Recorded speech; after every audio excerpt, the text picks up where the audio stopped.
The typical family episode 12 के starting में हम गिजू को देखते हैं जो कि अपना निशान दिखाने के लिए हॉस्पिटल में आता है। तो वो कहती है कि शायद ये किसी प्लांट से लग गया होगा, मैं आपको मेडिसिन दे देती हूँ। लेकिन गिजू बिना मेडिसिन लिए बाहर आ जाता है, देखता है कि वहाँ पर डाई होती है और कहता है कि तुम इतनी बारिश में यहाँ पर क्या कर रही हो।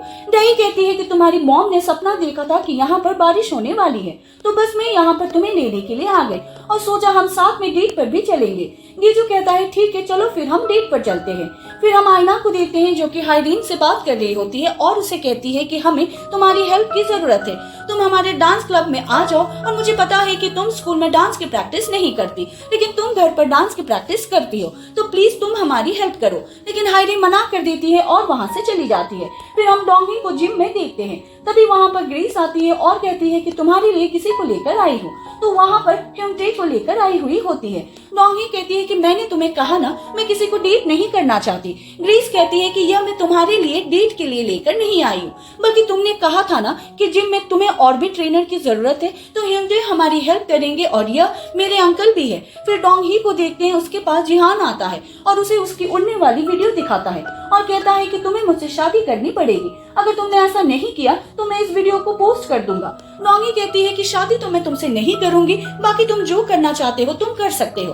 तो जिहान वो फोन लेकर वहाँ से भागने लगता है और कहता है कि मैं सच में पोस्ट कर दूंगा। लेकिन तभी वहाँ पर ह्योंगटे आता है जो कि उसका फोन पानी में गिरा देता है। फिर हम इनहाइन को देखते हैं जो कि सपने में आग के लपेटे को देखती है और वो एकदम से उड़ जाती है और वहाँ पर सुनगू और गिजू भी होता है और वो उन्हें बताती है कि उसने सपने में क्या देखा। एक स्कूल में आग लगी हुई थी और सभी बच्चे हवा में तैर रहे थे। फिर गिजू अपने एक फायर फाइटर फ्रेंड से मिलने के लिए आता है और उसे पूछता है कि क्या 13 साल पहले जो हुआ था तुम्हें उसके बारे में कुछ पता है। तो वो कहता है कि फिलहाल मुझे याद तो नहीं है। गिजू कहता है कि ठीक है मुझे उसकी रिपोर्ट चाहिए, तो वो कह देता है कि ठीक है। फिर हम डाहे और सुनगू को देखते हैं जो कि खाना बना रहे होते हैं। सुनगू कहता है कि अब तुम क्या सीखना चाहती हो। डाई कहती है कि जो आपको पसंद है। सुनगू कहता है कि मुझसे पहली बार किसी ने पूछा है कि मुझे क्या पसंद है। डाई कहती है कि अब से मैं हमेशा आपसे पूछा करूंगी। और वही डोंगी के पास जिहान का मैसेज आता है कि मैं उस वीडियो को पोस्ट कर दूंगा। तो उसके पास डाई आती है और कहती है कि क्या हुआ। तो डोंगी उसे बताती है कि जिहान उसे क्या मैसेज कर रहा है और वही आयना भी हाइरीन को मैसेज कर रही होती है कि मैं तुमसे बात करना चाहती हूँ। तो उसके पास भी डाई आती है और कहती है कि तुम्हारा डांस प्रैक्टिस कैसा चल रहा है। आयना कहती है कि अच्छी चल रही है। फिर हम गिजू और डाई को देखते हैं जो कि सोए हुए होते हैं। तभी डाई उठती है और गिजू के नेक पर वही निशान देखती है और गिजू भी उठ जाता है। डाई कहती है कि तुमने मुझे इसके बारे में क्यों नहीं बताया, हमें फैमिली से बात करनी चाहिए। मुझे लगा था कि मैं सब कुछ ठीक कर दूंगी लेकिन मुझे नहीं लगता कि सब कुछ हमारे हिसाब से चल रहा है। गिजू कहता है कि अभी हमें फैमिली को नहीं बताना चाहिए और वैसे भी कल आयना का कंपटीशन है, मैं कल का दिन उसका खराब नहीं करना चाहता, उसके बाद हम फैमिली को बता देंगे। वहीं मैनहाइम को देखते हैं जो कि डोंगी और सुनगू को बता रहे होती है कि वो डोंगी को कहती है कि मैंने तुम्हें लेकर सपना देखा था कि कल आयना की स्कूल कंपटीशन में तुम वहाँ पर उड़ रही थी। डोंगी कहती है कि मैं ऐसा क्यों करूंगी।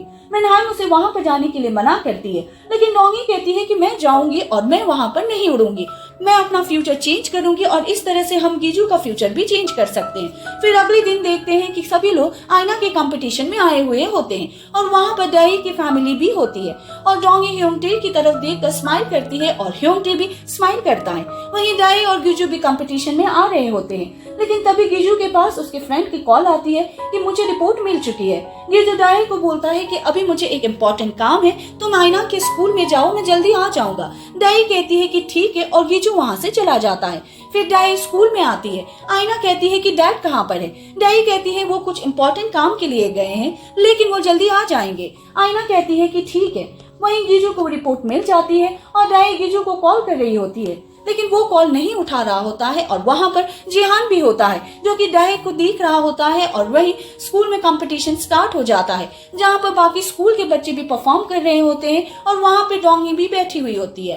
तभी उसके पास जिहान का मैसेज आता है जो कि उसे आयना की फोटो सेंड करता है और कहता है कि तुम्हारी भतीजी तो काफी क्यूट लग रही है और वो उसे एक रूम में आने के लिए कहता है। और वहीं गिजू भी भागते हुए आयना के स्कूल में आ रहा होता है और वो पहुंच भी जाता है और उसे देखकर आयना काफी खुश होती है। और वहीं डोंगी उसी रूम में आती है जहाँ पर जिहान होता है और वो जिहान को देखकर काफी चौंक जाती है। फिर हम आयना और बाकी बच्चे को देखते हैं। अब स्टेज पर परफॉर्म करने का नंबर उनका होता है। वहाँ पर सभी हायरम का वेट कर रहे होते हैं और हायरम वहाँ पर आ भी जाती है। फिर सभी स्टेज पर आते हैं, लेकिन आयना काफी ज्यादा नर्वस हो जाती है कि वो डांस भी नहीं कर पा रही होती है। तो जुनवू आयना को देखता है, वो उसके पास आता है और कहता है कि क्या हुआ। आयना कहती है कि मैं काफी नर्वस हूँ और यहाँ पर सभी लोग मुझे देख रहे हैं। तो जुनवू उसका चश्मा उतारता है और कहता है कि तुम बिना चश्मे के डांस करो और अब तुम्हें कोई नहीं देख रहा है। आयना कहती है कि लेकिन अब मुझे कुछ दिखाई नहीं दे रहा है। जुनवू कहता है कि क्या तुम मुझे देख पा रही हो। आयना कहती है कि हाँ। तो वो कहता है कि बस तुम मुझे देखकर ही डांस करो। आयना कहती है कि ठीक है। फिर वो सभी परफॉर्म करना स्टार्ट करते हैं और आयना काफी अच्छा डांस करती है और उसकी फैमिली उसे देखकर काफी खुश होती है। फिर सभी बच्चे सेल्फी ले रहे होते हैं और आयना देखती है कि हायरिम अकेली बैठी हुई होती है और वो हायरिम को कहती है कि चलो सेल्फी लेते हैं, लेकिन वो मना करती है। लेकिन आयना फिर भी ले लेती है और वो हायरिम को कहती है कि मैं तुम्हारी फ्रेंड बनना चाहती थी। हायरिम कहती है कि मैं भी तुम्हारी फ्रेंड बनना चाहती थी। तो हायरिम उसे बताती है कि मेरे पास एक पावर है कि मैं लोगों के आंखों में देखकर उनके माइंड को रीड कर लेती हूँ। हायरिम कहती है कि मेरे पास भी पावर है कि कोई मुझे देखे बिना नहीं रह सकता। फिर वो दोनों स्माइल करने लगते हैं। हायरिम उसे कहती है कि मुझे माफ कर दो, मैंने तुम्हें जिम में लॉक कर दिया था। आयना कहती है कि कोई बात नहीं, लेकिन अब मैं बिल्कुल ठीक हूँ। वहीं हम जिहान को देखते हैं जो कि डोंगी को प्रपोज कर रहा होता है। वहीं मिनहाइम भी कंपटीशन देख रही होती है और वहीं बच्चे परफॉर्म के दौरान ऊपर उड़ रहे होते हैं और वो सुनगू को कहती है कि मैंने सपने में इसी मोमेंट को देखा था। यह वही स्कूल है जहाँ पर आग लगने वाली है और यहीं पर बच्चे उड़ रहे हैं और वो 13 साल पहले का सपना नहीं था। वहीं डोंगी को देखते हैं जो कि जिहान को कहती है कि अब कुछ नहीं हो सकता, लेकिन जिहान कह रहा होता है कि प्लीज मुझसे शादी कर लो। डोंगी मना करती है, वो जाने लगती है, लेकिन जिहान केरोसिन की बोतल निकाल लेता है और कहता है कि मैं यहाँ पर आग लगा दूंगा और लगाने की कोशिश करता है, लेकिन नहीं लगा पाता। डोंगी कहती है कि मुझे पता है तुम में इतनी हिम्मत नहीं है, तुम डरपोक हो और तुम्हारी यही चीज मुझे पसंद है और यहाँ से जाने के बाद यह सब कुछ साफ कर देना। फिर गिजू को देखते हैं जो कहीं जा रहा होता है। डैई उसे रोकती है और देखती है कि उसके गले का निशान फीका पड़ रहा होता है और कहती है कि क्या तुम जा रहे हो।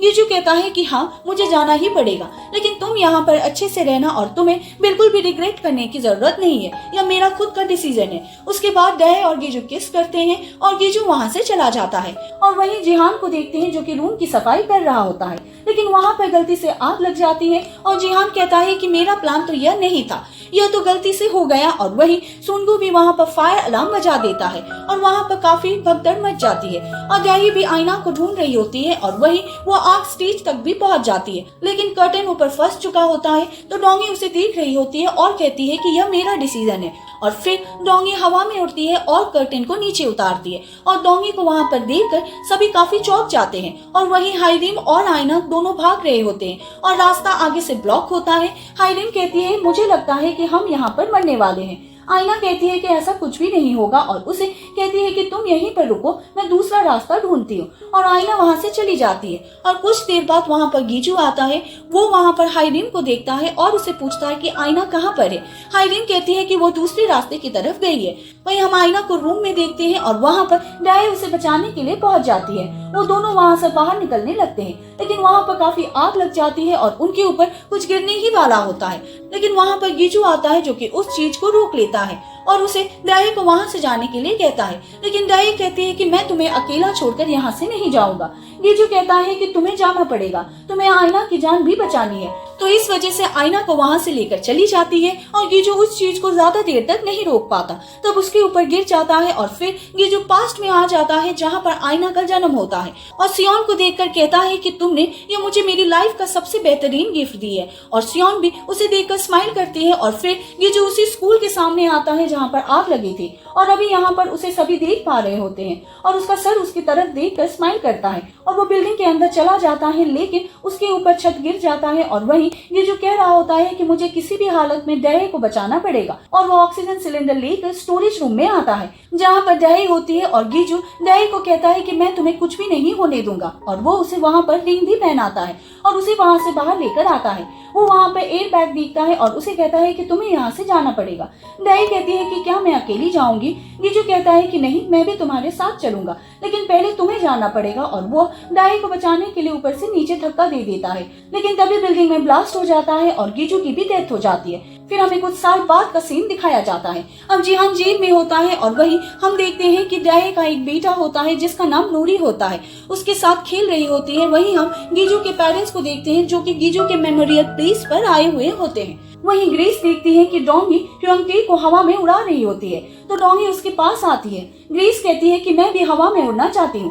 डोंगी कहती है कि मैं कोई रोलर कोस्टर नहीं हूँ जो सभी को राइड करवाती फिरूं। फिर हम मिनहाइम को देखते हैं जो कि इल्होंग के पास आती है और मिनहाइम उसे बताती है कि मैंने एक सपना देखा है, आज हमारे घर में कोई स्पेशल गेस्ट आने वाला है। फिर हम आयना को स्कूल में देखते हैं। फिर हम सुंजू और दाहे को देखते हैं जो कि खाना बना रहे होते हैं। मिनहाइम उनके पास कुछ खाने को लेकर आती है और कहती है कि आज तुम अच्छा खाना बनाना, क्योंकि आज हमारे घर पर कोई स्पेशल गेस्ट आने वाला है। फिर दाहे नूरी के पास आती है और नूरी को कहती है कि तुम ये बॉल कहाँ से लेकर आए, यह तो गुम हो गई थी ना। तो नूरी कहती है कि मैं पास में वापस चला गया था और वहाँ से बॉल लेकर आया हूँ। तो नूरी कहती है कि मैं कल में वापस चला गया था और वहाँ से बॉल लेकर आया हूँ।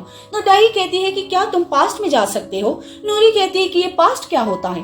दाई कहती है कि कल तुम इस बॉल के साथ खेल रहे थे और आज तुम कल में वापस चले गए थे। इस बॉल को वापस लेने के लिए उसे ही हम पास्ट कहते हैं। तो नूरी कहती है कि क्या कोई ऐसी चीज है जो कि आप पास्ट से वापस चाहते हो? तो दाई उसे उसके डैड की फोटो दिखाती है और कहती है कि यह मेरी सबसे कीमती चीज है जो कि मैंने खो दी थी, क्या तुम मेरे लिए इसे वापस लेकर आ सकते हो? नूरी कहती है कि मैं कोशिश करूंगा, लेकिन दाई को यह मजाक लगता है। फिर वहाँ से जाने लगती है, लेकिन फिर दाई पीछे मुड़कर देखती है तो वहाँ पर गिजू होता है, क्योंकि नूरी अपने मॉम के लिए गिजू को पास से वापस लेकर आ चुका होता है। दाई और गिजू दोनों एक दूसरे की तरफ देखकर स्माइल करते हैं और इसी हैप्पी एंडिंग के साथ यह ड्रामा यहीं पर खत्म हो जाता है।